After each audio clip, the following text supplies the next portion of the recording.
Hey everybody, I'm going to do a quick video on something called the comparison test. This is another test for understanding the divergence or lack thereof, aka, what did I say? Anyways, this is another test for understanding the convergence or divergence of a series.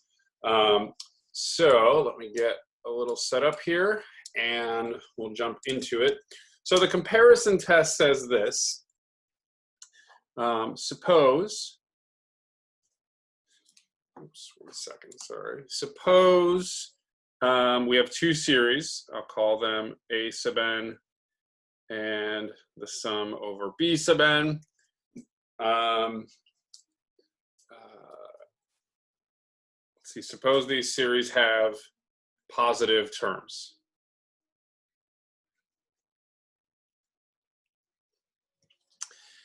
If, let's say, if A sub n is less than B sub n, so we're saying if the terms of A, of the first series, are always less than the terms of B, and B sub n is convergent, then A sub n is convergent. Right? And on the other hand, if A sub n is greater than B sub n, in other words, if the terms of the first series are greater than the terms of the second series, and the second series is divergent, then this series, A sub n, is divergent. Okay, so it's relatively straightforward to understand. I think that if you know, it's a little bit like the squeeze theorem, right? You've got these two functions or these two series whose terms are trapped between 0, or A sub n's are trapped between 0 and B sub n, and so if the sums of these B sub n's are shrinking fast enough to sum to an answer, then it must be the case that so are the terms of the other series, right? So that's about as much of a proof as I'm going to do. In the other direction, it's the same thing. If the B sub n's are getting too big to sum and the A sub n's are larger, then they of course must be getting too big to sum to some finite number as well. Okay, so that is our comparison test. So let's do a couple of examples. All right, so I'm going to start with, let's see, I have the sum from n equals 1 to infinity of 3n over 2n cubed plus 7. Okay, so we've got this series here that we want to test this for convergence. So I'll just write test for convergence. Okay, so we're only given one series. So what we want to do is find another series that we know the convergence of, that we can compare this to. Okay, so for instance, one thing we often look at is the things that are changing tend to matter more than any constants that are floating around, right? So this plus 7 doesn't matter too much once n gets very, very large. Right, so a thing we might compare it to is, I could say 3n over 2n cubed plus 7. I want to compare this to 3n over 2n cubed, right? Well, the only difference is that plus 7. What does that mean? If I'm taking away, if my denominator is smaller, the fraction gets bigger, right? So it's clear that this thing over here is less than or equal to this thing over here. It's strictly less than, but for our positive numbers, but it doesn't hurt us to have that in there. Okay. Well, now this thing on the right can be simplified. I get 3 over 2n squared. Okay. So now I have the terms of the series I'm interested in are less than this. Okay. Let's take a quick look at this series. 3 over 2n squared. One of our laws about sums is that constants can move out front. So I can take the 3/2 out to the front. And I've got 1 over n squared. Okay? This 1 over n squared, we know converges. How do we know that? Well, in one of the previous videos, we did the p-series test, right? And that said, if we have 1 over n to a power of p, it always converges if that p is greater than 1, and 2 is greater than 1. So this converges. All right. So let's see what we've got. I've got 2 series now, the series I care about and this other series. Let's remind ourselves, right? We need 2 series that have positive terms.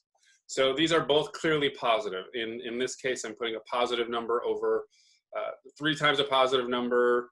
So that's positive. I've got a positive number cubed, doubling it and adding to it. That's positive. Dividing positive gives me positive. Same thing here. We've got positive numbers. So this is positive.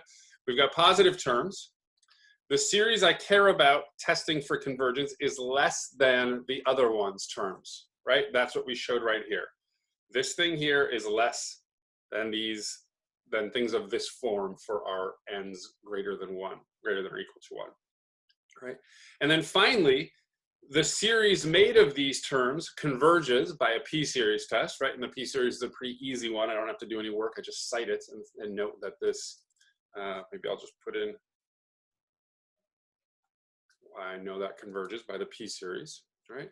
So the conclusion then of the comparison test is, since I've satisfied this, positive terms, my series is less than the other one, then therefore this series, oops, that's a 2, cubed plus 7, also converges. Okay, and that's it. Right. This is a pretty typical comparison test problem. The way I've always thought about it is like this. When I do this kind of a problem, these 2 series, right, this one and this one, that differ only by this plus 7. When n gets huge, that plus 7 is almost inconsequential, right? It matters almost none because n's getting so large, adding 7 to it, adding 7 to a billion cubed. We've got a billion cubed times 2 plus 7 doesn't do much. And so once we get large enough, these are basically the same thing.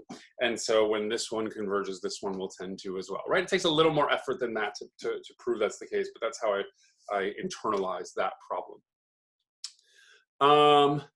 Let's do one more example. Let's do this series. Let's look at n equals 1 to infinity of 1 over the natural log of n. Oh, I guess we'll have to start at 2 since natural log of 1 is 0. We can't have 0 in the denominator. Okay, so we started at 2, but we have no problem. These are now all well-defined terms. So let's consider this. One thing I can say is the natural log of n is less than or equal to n. I guess this is always true, but I just need it for this. Let's just glance at a graph for now to show that that's true, and we'll do a little more effort after we finish this problem for how we could prove that that's true. So let's just take a quick look at this graph. So here's natural log of x is the red one. The blue one is x, and we can see that x is always larger, right? So now I've just got n replacing the x there, right? And we see it's clearly above the natural log graph, okay? So with that in hand,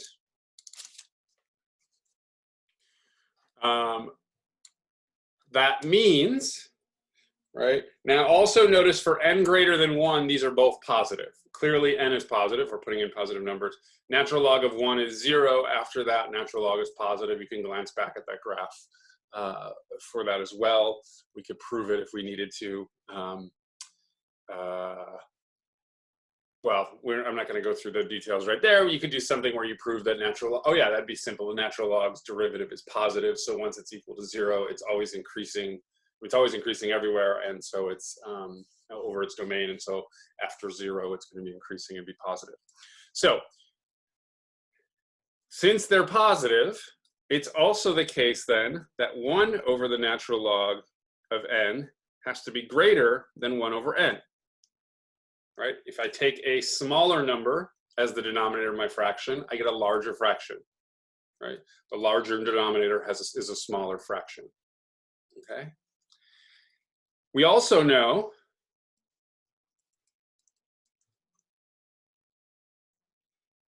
that this series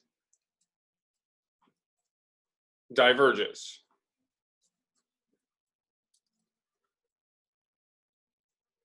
This is also a p series, right? Remember in a previous video, we showed that a series 1 over n to the p will diverge if p is 1 or less. In this case, it's 1, so it diverges, right? So now let's look back at our comparison test. I've got 2 positive series with positive terms. The series I'm interested in is greater than the other series, which happens to be divergent. That means a sub n is divergent, okay?